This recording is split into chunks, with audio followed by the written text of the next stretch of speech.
விருத்த சேதனம் உடன்படிக்கையின் அடையாளமா இருக்கிறது போல ஞான ஸ்நானம் ரட்சிப்பின் அடையாளமா? அடுத்த கேள்வி.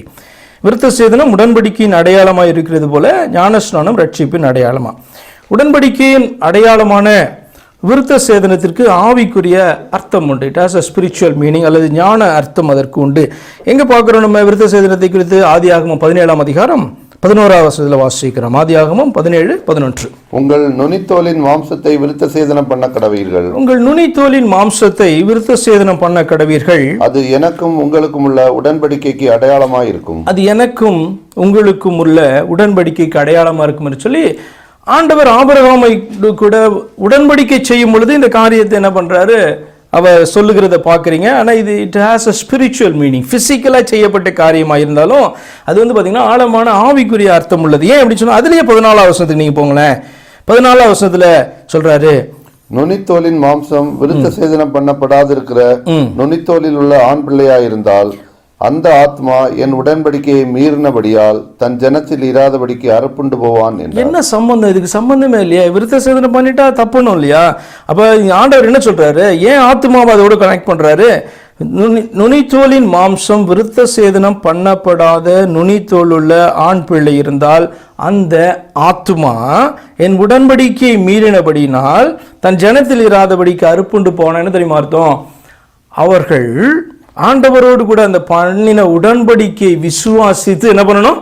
அதனுடைய அடையாளமா இதை வெளியில என்ன பண்ணணும்? அவர்கள் செய்யணும். இப்போ வெளியில செய்யறதுங்க முக்கியம் கிடையாது, உள்ளத்துல என்ன பண்ணணும்?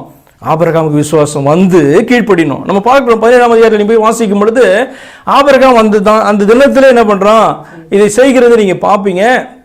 அவன் உள்ளத்துல என்ன பண்ணான்? விசுவாசிச்சான்.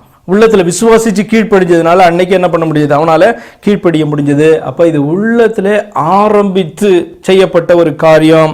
இது it has an spiritual meaning. தொடர்ந்து அதை குறித்து சில காரியங்களை நம்ம வாசிக்கலாம் எப்படி என்று சொல்லி பாருங்க.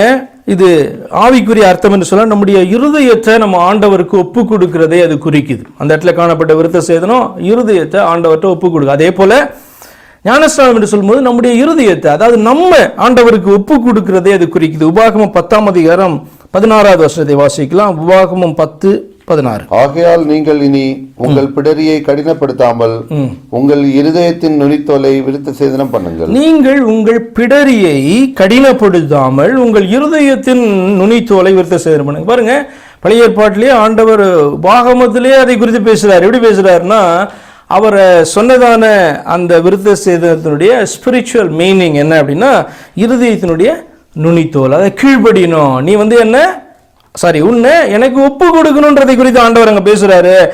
நீங்க கடினப்படுத்தாம இருதயத்தினுடைய நுனித்தோலை விருத்த சேதனம் பண்ணு அப்படின்னு சொல்றாரு. சரி, இன்ஃபேக்ட் ஆக்சுவலா நாம கர்த்தருக்கு ஒப்பு கொடுக்கிறதே அதை குறிக்குது. கர்த்தருக்கு நம்மை தாழ்த்தி ஒப்பு கொடுக்கிறதை குறிக்குது அந்த விருத்த சேதனம் என்று சொல்லுகிற காரியம்.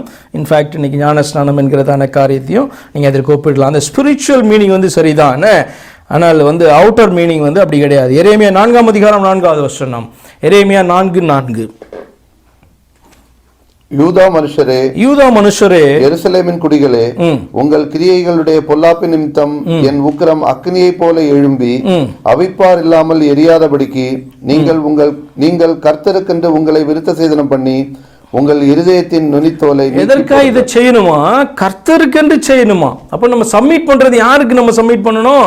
இந்த கர்த்தருக்கு முன்பாய் நம்மளை சப்மிட் பண்ணோம். கர்த்தருக்கு நம்மளை ஒப்பு கொடுக்கிறதை குறிக்குது அந்த அடையாளம். இங்கே ஞானஸ்நானம் என்பது கர்த்தருக்கு நம்மை ஒப்பு கொடுக்கிறதை, கர்த்தருக்குள் வைக்கப்படுகிறதை அது குறிக்குது. சரியா? சரி, அடுத்தது பாருங்க. இன்னும் பார்த்தீங்கன்னா ஆழமா பார்த்தீங்கன்னா, இன்ஃபேக்ட் இயேசு கிறிஸ்துவுக்கு நம்முடைய வாழ்க்கையை ஒப்பு கொடுப்பதை அது குறிக்குது.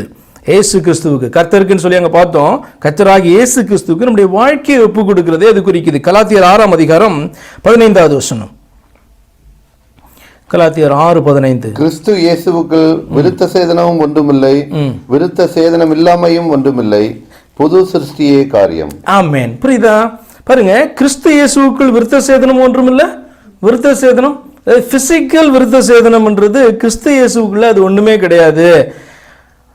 புது சிருஷ்டியே, அதாவது கிறிஸ்துவுக்கு தன்னை ஒப்பு கொடுக்கிறபடினால, விசுவாசிக்கிறபடினால், ஏற்றுக்கொள்ளுகிறபடினால் மனுஷன் புதிதாய் பிறக்கிறான் இல்லையா, அதை குறிக்குது. அதனுடைய ஸ்பிரிச்சுவல் மீனிங்கே அதுதான். அப்போ அவுட்டர் இது வந்து பெரிய விஷயமே அங்கே கிடையாது. இன்னரை தான் ஆண்டவர் அப்பையிலேருந்து கான்சன்ட்ரேட் பண்ணி கொண்டு வருகிறார். ஸ்பிரிச்சுவலாக அதை குறித்து தான் ஆண்டவர் பேசிக்கொண்டு வருகிறார். கர்த்தருக்கு ஒப்பு கொடுக்குறதுன்னு பார்த்தோம். இன்னும் கேட்டால் நம்முடைய வாழ்க்கையை கிறிஸ்துவுக்கு ஒப்பு கொடுத்து புது சிருஷ்டி ஆகிறது தான் அது வந்து குறிக்குது என்று சொல்லி நம்ம பார்த்தோம். அடுத்தது கிறிஸ்துவுக்குள் புதிதாய் பிறக்கிறதை அது குறிக்குது. ரோமர் 2:29. ரோமர் 2:29. உள்ளத்திலே யூதனானவனே யூதன், உள்ளத்தில் யூதனானவனே யூதன், எழுத்தின்படி உண்டாகாமல் ஆவியின்படி இருதயத்தில் உண்டாகும் விருத்த சேதனமே விருத்த சேதனம். விருத்த சேதனம். இப்படிப்பட்டவனுக்குரிய புகழ்ச்சி மனுஷராலே அல்ல தேவனாலே உண்டாயிருக்கிறது. ஆமென், ஆமென். பாருங்க எவ்வளவு அழகாய் சொல்லப்பட்டிருக்கு. It's not an old testament teaching. உபாகமத்தில் அதே காரியத்தை ஆண்டவர் பேசினார் இல்லையா, இருதயத்தின் நுனித்தோலை குறித்து பேசினார். இங்கேயும் பாத்தீங்கன்னா பவுல் என்ன சொல்றான், புதிய ஏற்பாட்டில் உள்ளத்திலே யூதனானவனே. அப்போ உண்மையான யூதன், ரியல் யூதன்னா யாரு? உள்ளத்துல யூதனானவன் அப்படின்னு சொன்னால் இயேசுவுக்கு தன்னை ஒப்பு கொடுத்து ஏற்றுக்கொண்டு புது சிருஷ்டியாய் மாறுகிறான் பாருங்க, அவன் தான் வந்து உண்மையான யூதன் என்று சொல்லுகிறான். எழுத்தின்படி உண்டாகாமல், அதாவது அந்த உடன்படிக்கையில எழுதி வைத்தாங்க இல்லையா, செய்ய சொன்னார் இல்லையா, அப்படி எழுத்தின்படி உண்டாகாமல் ஆவியின்படி. ஏன்னு சொன்னாங்க உடன்படிக்கை அவர் பேசுகிற காரியம் ஆவியின் காரியத்தை குறித்து முக்கியமாய் பேசுகிறார் இல்லையா. ஆவியின்படி இருதயத்தில் உண்டாகும் விருத்த சேதனமே விருத்த சேதனம். இப்படிப்பட்டவனுக்குரிய புகழ்ச்சி மனுஷராலே அல்ல தேவனாலே உண்டாயிருக்கிறது. ஹல்லேலூயா.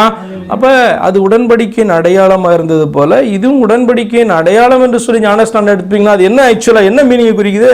உண்மையிலேயே ஆண்டவரை ஏற்றுக்கொண்டு விசுவாசித்து ரட்சிக்கப்படுகிற மனுஷன் செய்கிற ஒரு காரியம். ரட்சிக்கப்படாதவன் என்ன பண்ண முடியாது? விசுவாசிக்காதவன், மனம் திரும்பாதவன் ஞானஸ்நானம் எடுக்கக்கூடாது.